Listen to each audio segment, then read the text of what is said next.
Hi, host Eric here. Let's talk with three people. Let's talk briefly about this institutions and the power of institutions thing and this generational notion and stuff like that. So first of all, I said in the previous video that the institutions thicken over time. That that aspect of this theory that he had of institutions alternatingly becoming more present and less present in individuals' lives in inverse proportionality to another element, which is basically revolutionariness or something.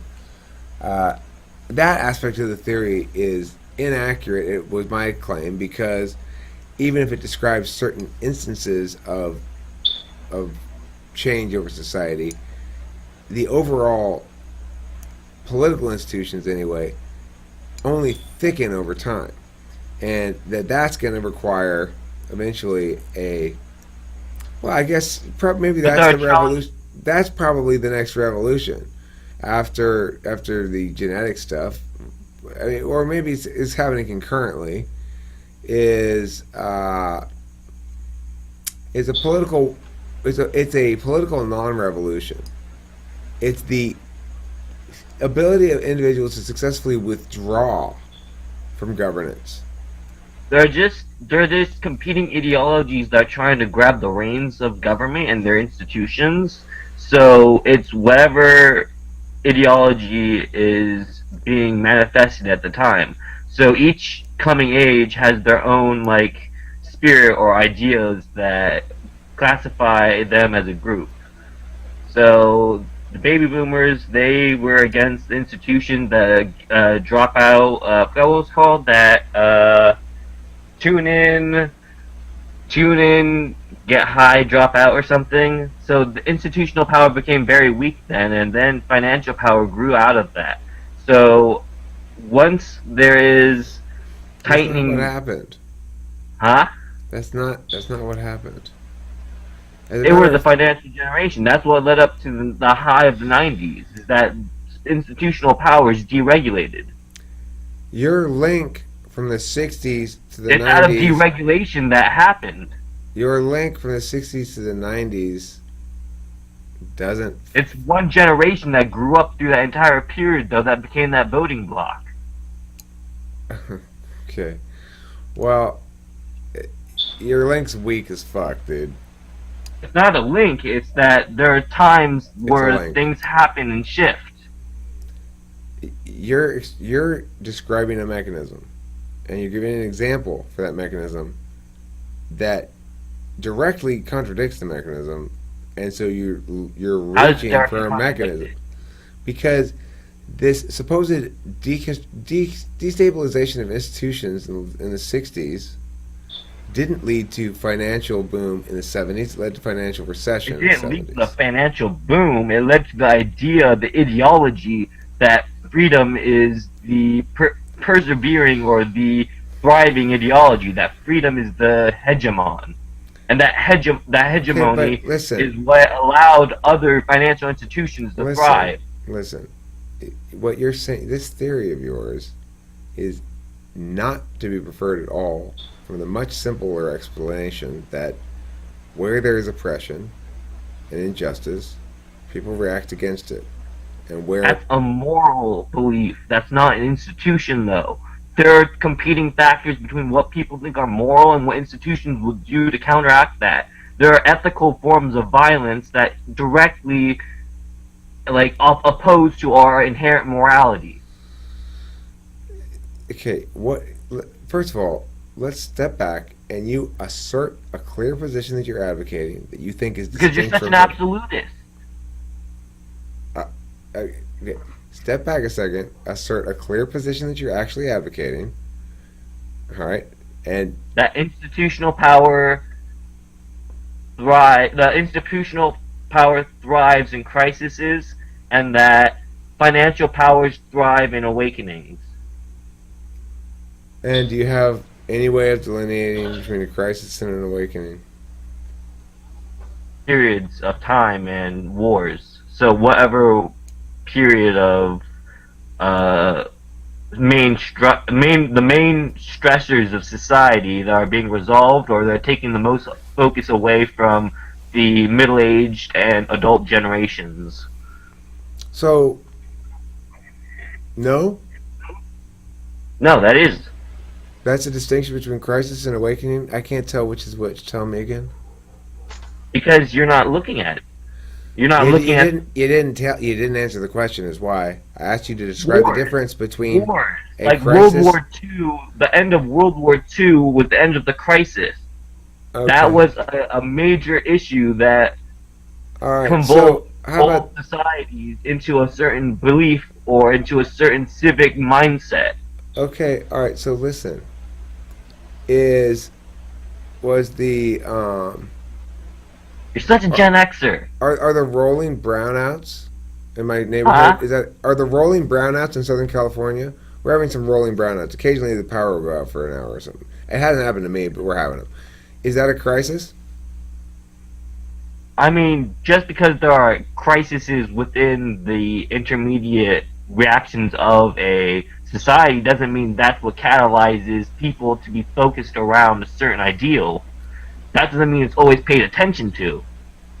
Like the Do the you energy understand the crisis. question I'm That is asking? something that's being paid attention to heavily, which is causing a lot of financial investment into these industries. Okay, so That socially changes the environment. okay, so these crises are basically what you think is important, or what, No, what a lot of people think is important. How many people think is important to be a crisis? Whatever causes people to raise arms against a cause.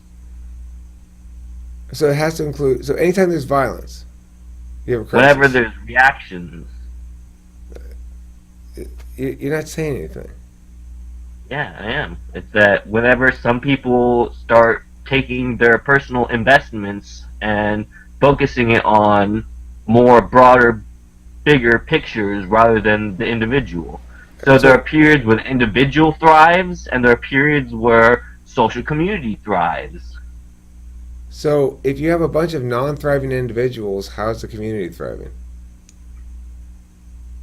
The community thrives through them. That even though they don't have stronger powers for themselves, that the group coalesces around their ideals, and that causes a focal point of power. That is how power is distributed. Are you aware that you're talking out of your ass, or are you genuinely? I know what I'm talking about, though. You just said you have periods of time when individuals thrive and are happy, and then there are institutions. And then you have time when the individuals aren't thriving and aren't happy, and those times you have thriving communities. That's an interesting one, Bo. Communities, just thriving states. Thriving states. So now it's states that we're talking about, not communities. Okay. Anything. It could be anything could that be anything. coalesces people could to be anything, really. What you're saying could really be anything. To a civic group. That's the distinction. It's the distinction between could be civic order, and personal order. So, what the fuck kind of? You're such a Gen Xer. Okay, if you would say words that meant things, I might react to them differently. I don't know what you're not saying words that mean anything, Bo. I don't know what to tell you. Maybe because you're so used to. Bo, hold on a second. If I ask you a simple question like, can you differentiate between a crisis and an awakening? I just did. Wars. So, but when I try to pin you down on it, you don't get there, do you? I just did. Vietnam, Iraq, all of those. Are those all the crises? Can you list all the crises? How many different crises and awakenings have there been? There was a growing imperial struggle that happened within America, and that's what led to our. How many? Huh? How many crises and awakenings have there been? I mean, the crisis doesn't mean it's going to catalyze the entire generation. That just means there's going to be your central thesis here, Bo. Your central thesis here. Our the crises that happen throughout an entire platform. How many? Just within the generation. So how do we know if you're in an awakening generation or a crisis one, Bo? Whether institutions are powerful or not, and whether or not the war efforts are being channeled to create a civic youth. That's the Patriot Act. That's the Patriot Act. That's exactly what it is. Okay, so Welcome to my world. your world is ordered very strangely. Yes, it is because we have so much like I forgot what the word pollution. You're talking about things that don't mean anything. You're talking about generations of We have so awakening and much generations of information. crisis and yada We have yada so much yada. information given to us. Sometimes big shit happens in the world. Sometimes medium shit happens in the world. Sometimes little shit happens in the world. These words you're saying about periods of But this and what periods of happens that. after that? What happens once those powers recede? Who becomes powerful? Bo, I'm trying to explain something important to you. Yeah. These words you're saying, they don't mean anything. Yes, they do. Just because you don't know what they mean doesn't mean they don't mean anything. Bo, the reason they don't mean anything is not because I don't know what they mean. It's because you can't explain them. I just explained them right now, so you lose. You literally just lost the argument. Bo, do you know what it means to answer a question? I just did. I answered the You question. gave me an answer. You didn't answer the question, though. Do you understand the I did. difference? Yes, I did. I answered it perfectly. Okay, then, but let's ask it again and see. Let's see Okay. if you can do this. So, do you have any way to distinguish between what counts as a crisis and what counts as an awakening? Now, you said war, okay? I pointed out there were multiple crises, some of which might count as a war, some might count as a skirmish, and that there are more crises than there could possibly be generationally defined periods. And I asked you to number how many crises are there. Did you answer that question, Bo? The major crises that happen are the ones that form the generation, but that doesn't mean that the generation is not going to have a crisis just because they're awakening generation. The awakening generation still have civic standards they have to live up to. It's just that there's a growing new paradigm around either spirituality, around new forms of living, new lifestyles, new technologies that grows. Uh-huh. So while we're fortifying the nations, a new generation is forming, and that grows up into a new world that has completely changed its focal point or its vision Okay, from the old world, and that Bo, causes conflict. I'm going to explain to you what's happening here. You're drawing lines around stuff. Because those lines are important. You, you don't know what I was going to say. Okay, go. You're drawing lines around stuff and saying, see, there are lines around these things. That's it. Yes, That's all you're doing. there are lines. Look at the lines then. Look at the graph. Do No, you think a graph? No, but Do you think a Bo, graph but chart Bo, is just no, um, Bo, listen. What I'm it's saying just is the bound, useless chart? Bo, No, it has information on you're it. not talking about actual things, though. You Read the see, graph. Read You're- the graph. you don't provide a graph because you don't have a definition for these things. There are many graphs about these things. What things? About do you- generations. There's the whole industry built okay, around Bo, that. let's work this way. What do we agree on? We agree generations exist. Okay, how many generations have there been since World War II? 4. Okay, how many crises have there been since World War II? Like instantaneously, anything can be a crisis. Okay, so what are you saying then? If anything can be a crisis? That anything that causes a reaction in the community and has to be addressed, that changes their vision. And it's not about whether or not, because the awakening isn't really about something that is like peaceful or like against the civic order. It's actually something a lot more personal. It's about what they believe and what are So does strategies war they are going does to my be. does my perspective get to be an awakening? Your personal awakening, like your personal sexual awakening, that was one thing that was focused on as a society, was whether a sexual awakening. I'm not that old, dude. Yeah. Um, I was a teenager in the late '80s. So Yeah. the point is, but the point I'm making though is, you seem to position somebody else's resistance as necessarily like your own and on your team.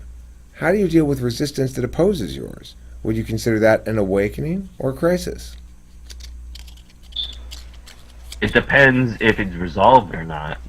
Do you have any way of providing a criteria that I can use that make it objective that we can both share to determine whether something's a Well, if crisis it's or resolved, then there's a new standard by which we can go by, and those standards can be implemented throughout the rest of society. And this is where we get so many court cases from. how do we These court- know? How do we know? How can you and I both look at the same thing, use one tool that reads the same output, crisis That's all or law awakening? Or crisis That's or what awakening? law is. Law is just about our divisions in morality and how we're going to Okay, so standardize. but that you're not answering the question I'm It's asking, not are you? about awakening. Isn't some higher transcendental thing? We Then shouldn't what think is of it? What is it, Bo?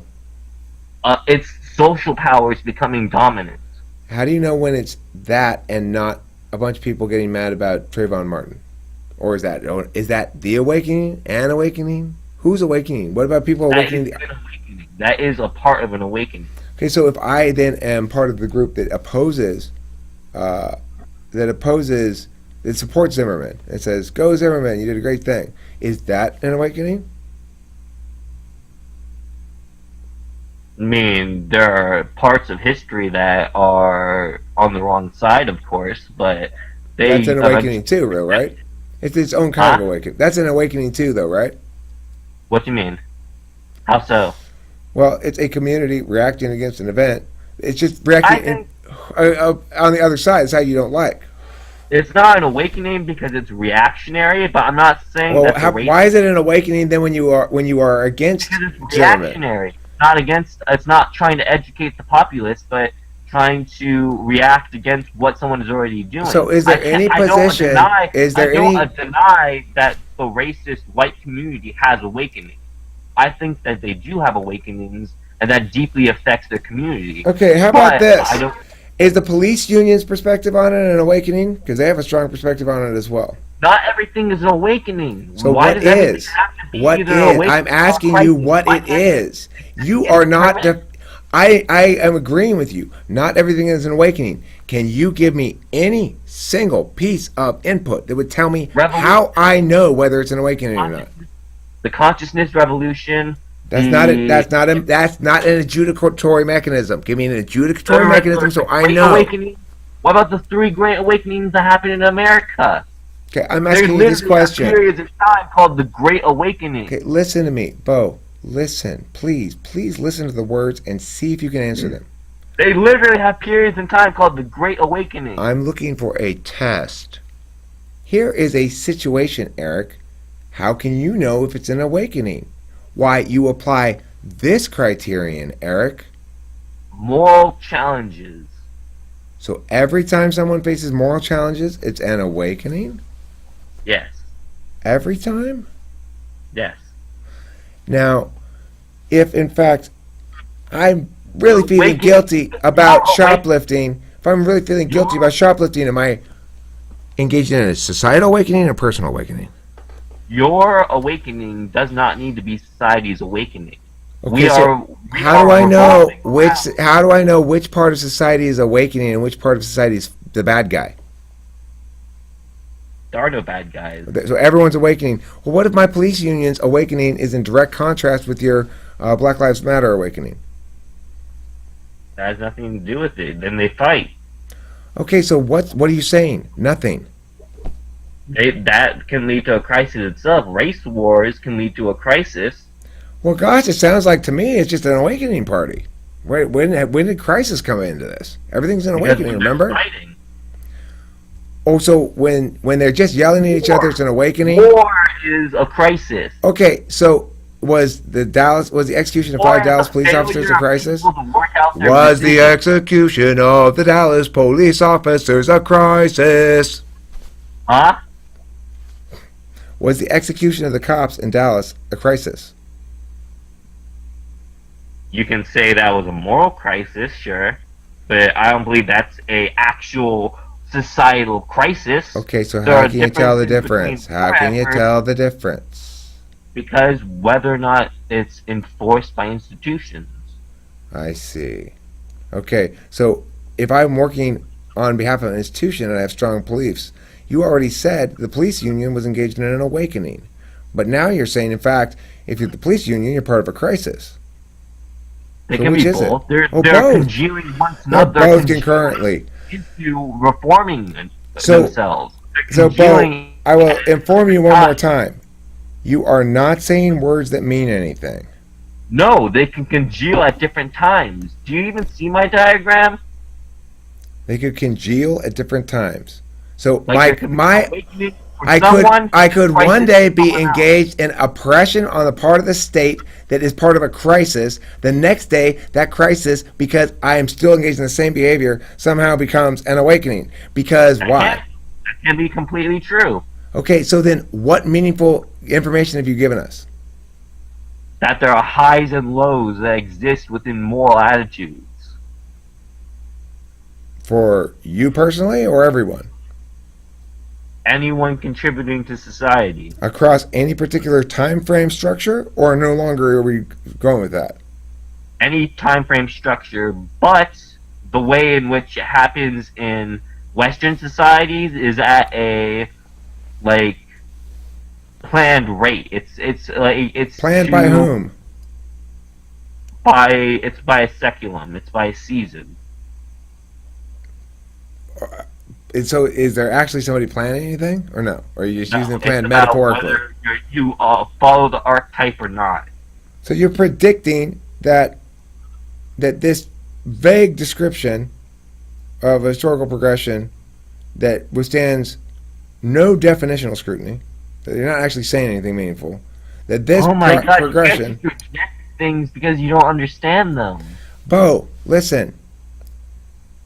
To the extent that I do not understand anything here, it's because when I press on you, instead of explaining it, you squirrel away. It's No, true. I tell you directly. Bo, look, I'm being objective I here. answered all your questions. I answered that well. I did a good job there. You didn't. Okay? What I'm pointing out to you is number one, you don't even know the difference between a crisis and a awakening, and that's the core of your argument here. And yet you have no definition for either one, and in fact they can congeal and become the same thing at certain times, and it's totally mush. Not the same thing. Different things to different people. Okay, so it's mush then. You're not saying anything. It's not mush. It's What's what the it point? is being perceived. You don't have a It's what point. being perceived. You It's don't just, have just a point. perception. It's not even objective. It's not about whether it's objective or not. It's a perception of what we believe What's in a the social perception? What's a perception? social atmosphere. Okay, you're not using language precisely at all. What's this thing? What do you mean? It's just a perception. What is a perception? Something we view No, as what are you referring to as just a perception? the awakening in crisis. It's not objective. Okay, so it's a metaphor, right? Yes. Okay, so then when you say you're using this metaphor to predict the future, basically, you're saying we're Not like really to predict the future, but Okay. to organize it. Because there can be two crises at once. And we don't can bother skip that. staking out positions if all you're going to do is scramble away from them until you're not actually said anything. If you're going to stake a position out, then defend that position. Thus far, We're not doing it to predict the future. Why then? Why? What does this shit you're talking about mean? We're not doing it to control people. We're doing it to choose Doing behavior. what? Our moral attitude. We're doing our moral attitudes? Or changing our moral attitude. Okay, well, right now you're doing my moral attitude in the ass, and it doesn't really appreciate it. Because, You want this to the end of the video? because you aren't saying shit, dude. That's a simple God's I honest truth. am. No, you are spouting a lot of syllables that amount to absolutely fucking nothing. The end. No, Thanks for watching Talking with Spanish People. That's absolutely accurate truth.